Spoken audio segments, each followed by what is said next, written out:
Hey everyone, we are back with another roguelite gameplay video. This time Yasha and the Legend of the Demon Blade, a game that I think is a little bit maybe average. I don't know if that's being harsh here, but you'll start off, you'll see the classic game. I just ended my last run and I'll get some of these currencies, these resources to upgrade things, but unfortunately the upgrades that you get are really kind of, I don't know, they're a bit plain. There's nothing really here that's going to make you excited. The ability to increase your HP a little bit or the drops and whatnot. I guess the most interesting part of this game is that you do get access to a number of different swords that you can play through, and they all have their own little, I guess, interactions or ways.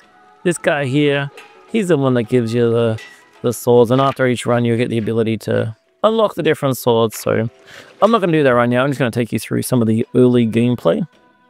Early run gameplay, try and beat a boss or two and show you what you can expect.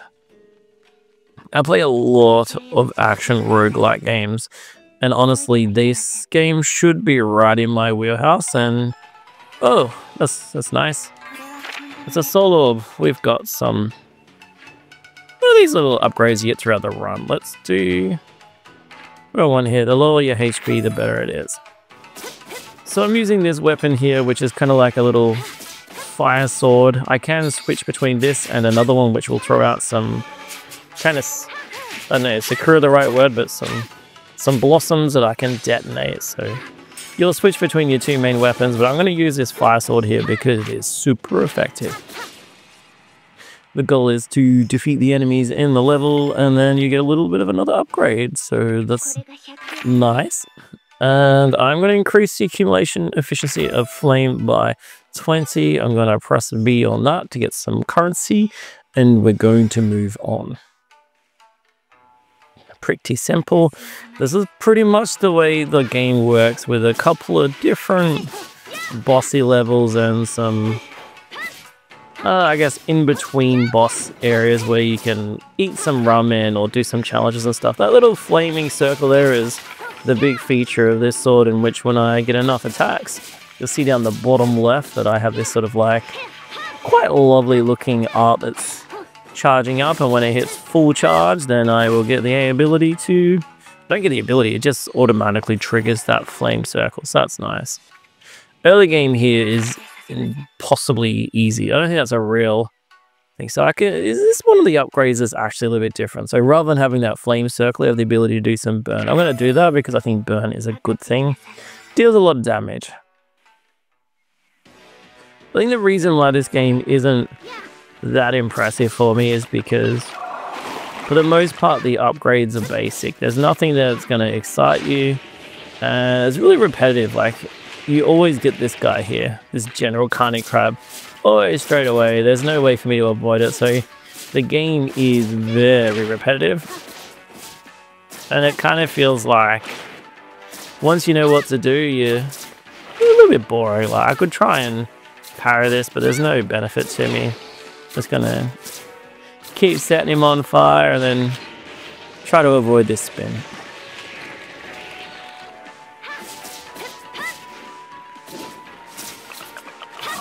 Yeah, there. Use your parry trigger to do some damage here, which whenever they start to shine, and it's just a little bit too easy for my liking.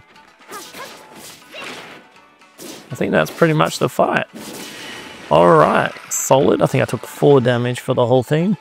And yeah, so we finished the first area. What are we, like 2 minutes in? I don't know if I might have died to him once. Let's do some extra increase. Or do I want light? I do light attacks a lot more, so increasing the light attacks is probably a better thing.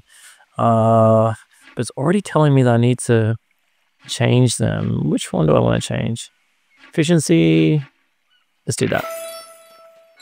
So you can only have 3 different kind of like different types of orbs. But as I said before, there's not a lot of difference there.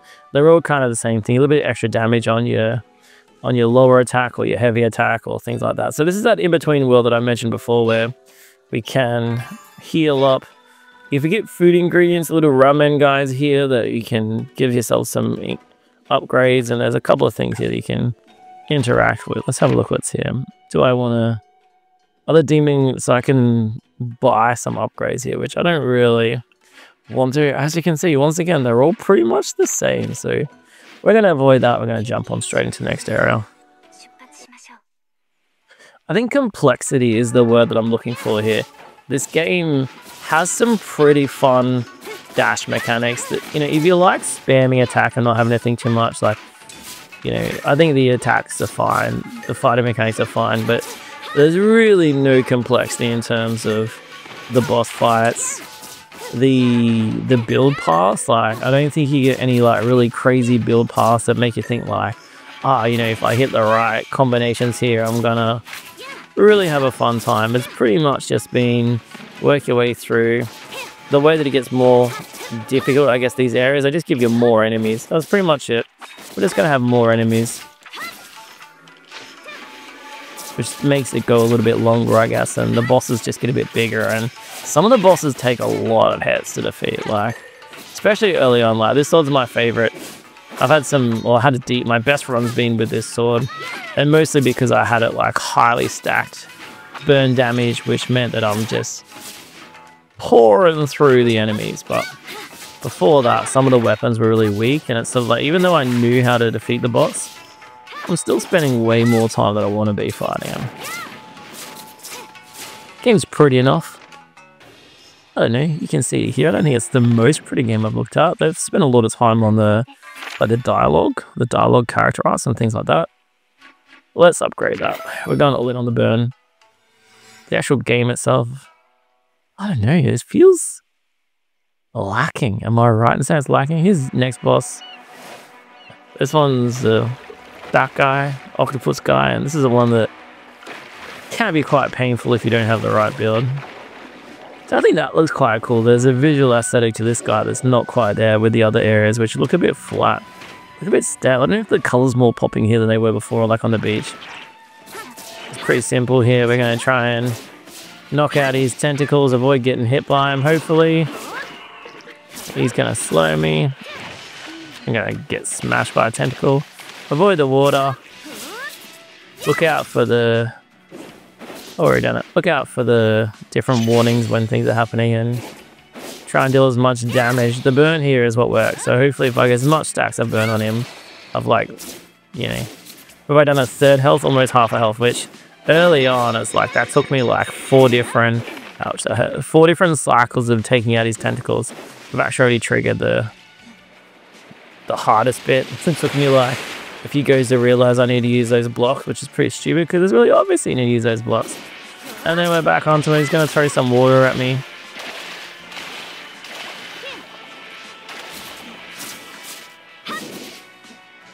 And that's just more water. Oh, this one's cool. I like this visually cool.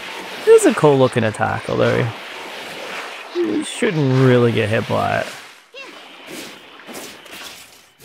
That's another one, I think.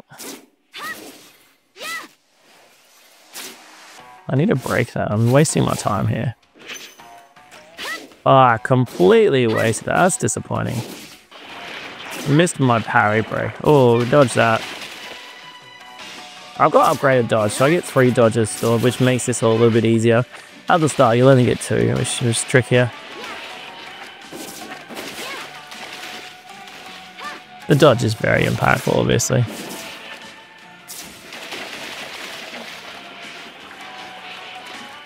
What have we got here? Just a big giant ball. Want to actually break it. I wasted all that time last time, not just holding it down. Bit of spammy heavy attacks. Does a lot of damage. So before I got this sword, I actually lost this fight, which is kind of sad remembering. Because now it's really a non-event, apart from getting slapped there.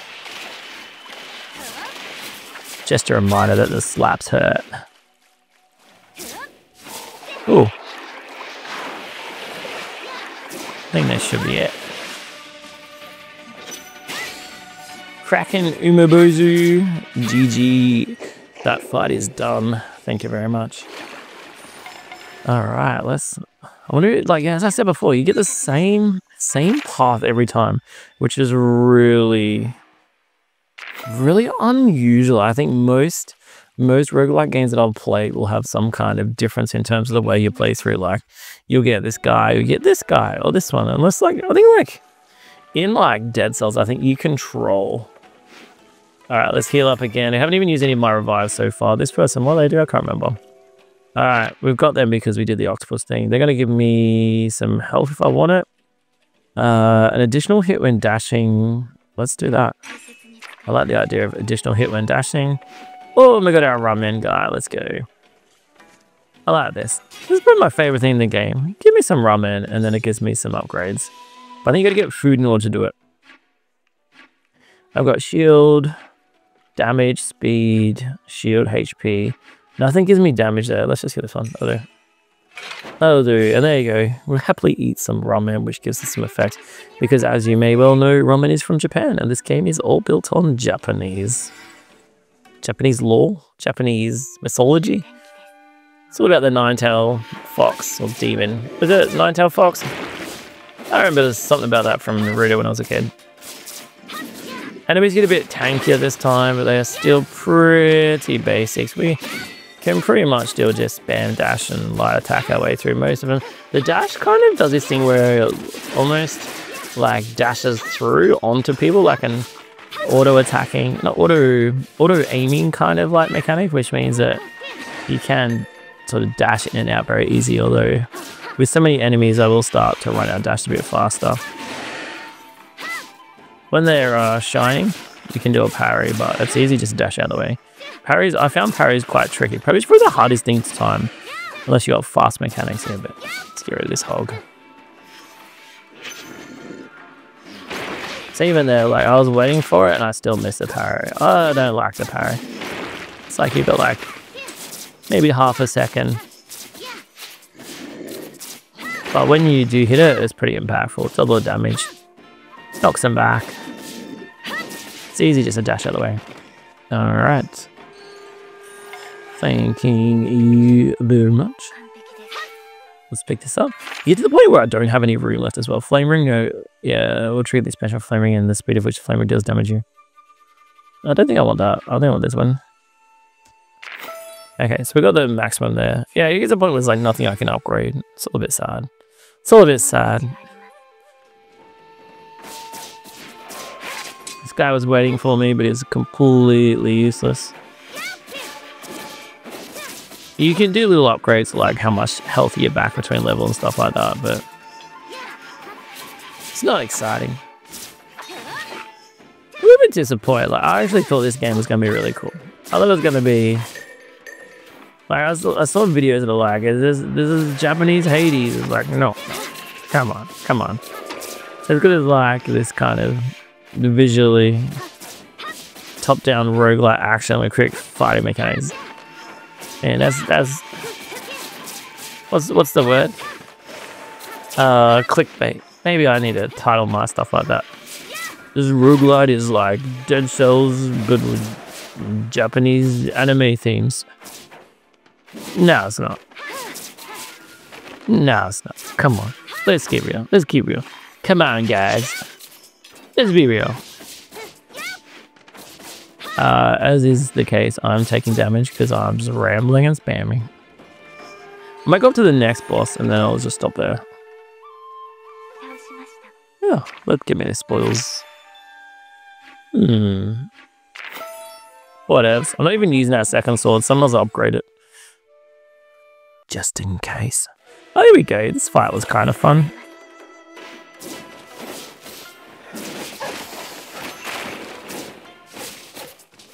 It's the two twin doggies.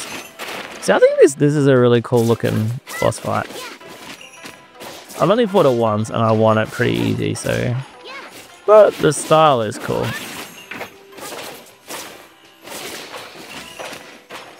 I think...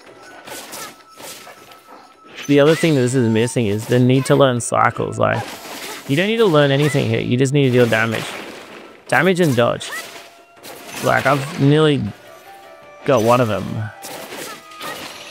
You'd think at this point it might be getting a bit trickier, but at least it doesn't make you wait very long in between them.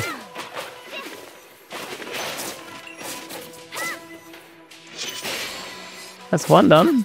Thanks for playing that. I think I just left him alive.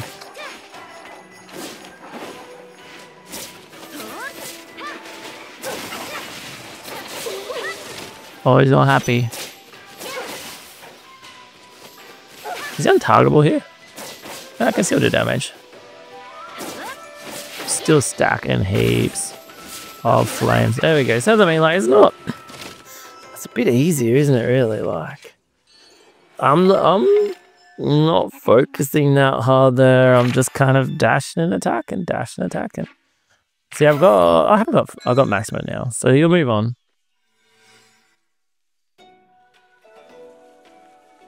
I think, I don't know, I don't really want to talk too much more about this game. I think that it's okay. I think that if you like the look of it, you might get a few hours out of it. I think it's too basic to be a classic. It's got some elements of it, elements that are fun, but yeah, as I said before, it needs complexity. It needs something that makes me really excited. I think like really simple, better upgrades that actually visually change. Like, I actually think this sword's cool because it's got that flame expanding part where you can make the burn. But even that, like, it's basic. Like, if you weren't even sure of it, you might not realize that's happening. So, like, give me more complexity of the game, and I think I'd enjoy it more. Give me more like really cool kind of like things interacting with each other. Allow me to set up some really impressive kind of mechanics and stuff. But hey, I'm not saying it's bad. I just think it's a bit boring for me. Let me know what you think about it. I've got heaps of roguelike videos in the channel if you want to have a look. Thanks for watching. See you next time.